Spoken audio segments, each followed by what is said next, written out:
County jail workers behind bars tonight accused of smuggling contraband into the jail. Sheriff investigators say Brittany Perez, a social worker at the jail, snuck in items like cell phones, USB chargers, oxycodone pills, and tobacco for inmates. Investigators say they found one inmate, 33-year-old Andrew Crutcher, hiding oxycodone pills, a lighter, and tobacco in his waistband. They also found a cell phone and charger in his cell. Investigators say the phone had naked pictures of Perez she had sent him, and the two were involved in a romantic relationship. They also say a second inmate, 21-year-old Tarvis Coker, tried to hide a cell phone in a trash bag full of water. A COVID billing scheme with people in Wisconsin used as pawns. It started when viewers contacted 12 News to report being billed for COVID tests they never ordered. That sent investigative reporter James Stratton into action. Locked. They're still addressed to this spot. Great, yeah, I know. You call the FBI. Do you believe this is widespread enough that people potentially could go to jail? I would think so. I mean, I can't believe that it wouldn't. James Stratton hits the road to Chicago, checking the addresses that kept turning up on Medicare bills. Dozens of you reached out to 12 News about this. We'll show you what we found and who's now getting involved coming up tonight at 10. It's election day for several parts of the country. What today's results could tell us about next year's elections when the race for president is on the ballot. I grew up loving Elvis and Wildman Jerry Lee. Then an ABC News exclusive one-on-one with Dolly Parton. The country music legend reveals the reason she's gone rock and roll at age 77.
The road to the White House runs through Wisconsin, and it all begins here every Sunday. Will you support him? The candidates, the access. So Vic, how did it go tonight? The reporting you won't find anywhere else. Are you running a dishonest campaign? Up front, Sundays at 9.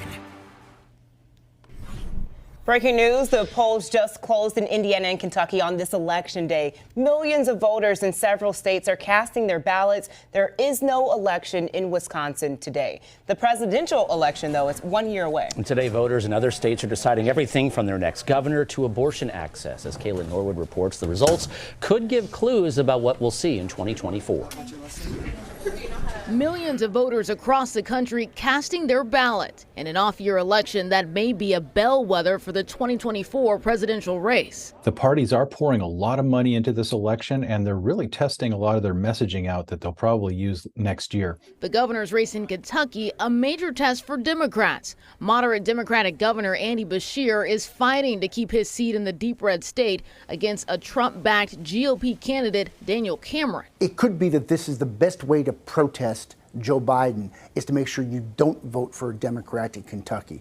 And that may be what's behind Beshear suddenly neck and neck, with the non-incumbent. In Ohio, abortion is on the ballot. Voters will decide whether they want to amend the state constitution to enshrine the right to abortion access. Very pro-choice. I think every woman should have that opportunity to choose what's best for them. Very pro-life, having just lots of experience over the years with family members. It's really important to me.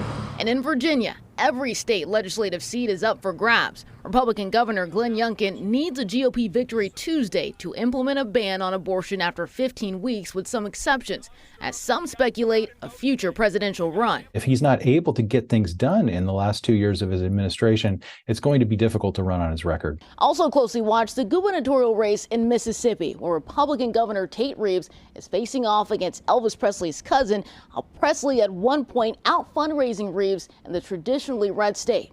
In Washington, Caitlin Norwood, WISN 12 News. ABC News will have continuing coverage of today's elections on World News with David Muir. That's coming up immediately following this newscast.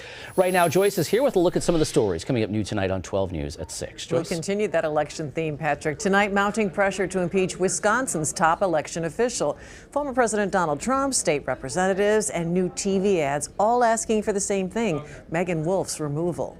Plus, 55 and counting. That's how many sick cats have been rescued from a Milwaukee County home. And the fear there are still more cats hiding inside. It's right after World News with David Muir at 5:30. Patrick? All right, thank you, Joyce. Today felt more like November than yesterday. Yeah, it did. And now, Mark, we have to get ready for some rain showers. We do. I mean, it was nice to get to 70 degrees. And then we got a little bit of reality, but there's also a little sunshine on the way eventually. We have to get through this rain. The extended forecast actually looks rather mild. No, I don't think we're getting back to 70. We'll start you off in Oconomowoc, top of the Bank 5-9 building. Can't see it very well anymore because, of course, we're dark now very, very early. But this is the beginning stages. Thanks for a car going by there. You could actually see a little bit. German Christmas market that's going to be happening right around Thanksgiving. It opens the day before Thanksgiving, closed on Thanksgiving, and then open Friday, Saturday, and Sunday. So if you're looking for something to do around Thanksgiving with the family, there you go. That's Brady Street right here, cloud cover galore. Now, we did have some pockets of sun for a time today, just didn't last very long. 46 in Milwaukee, 42 in Brookfield. Temperatures really won't drop the rest of the night. Why? Because we got cloud cover, so it kind of acts like a blanket. This from Landmark Credit Union. Traffic rolling along pretty nicely there on 94. Yesterday, 70. Right now, well, we're now down to 46 degrees officially, so much, much cooler than we've seen, at least over the last 48 hours. 48 degrees right now in La Crosse, 49 degrees in Platteville. And again, all this cloud covers with it. Colder, though, up north, where there's actually going to be cold enough air to change this over to some snow. Watch what happens here in the Futurecast. We'll look at two different things. You can see that kind of grabs your attention pretty quickly, is seeing the snow up north, but it's going to stay up north. And then what also grabs your attention is you see some of those darker oranges and reds. Could get some pockets of a few areas of heavier rain right in time for the morning commute. So just prepare yourself for that. It's going to likely be slow.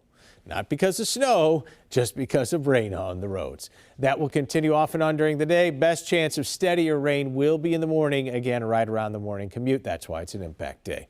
Is it going to rain? Yes. Is it going to be a washout? It is not.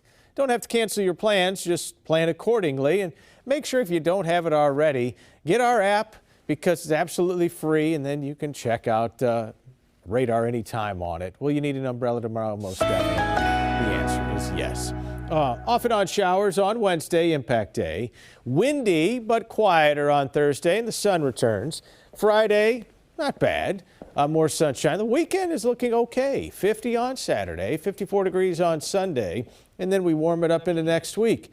And again, not surprising. Now, I would not be surprised if we see temperatures actually get close to 60 as we head into the middle of next week. So there's something to look forward to. That's My nice ears for just November. perked up when you said that. Thank you, Mark.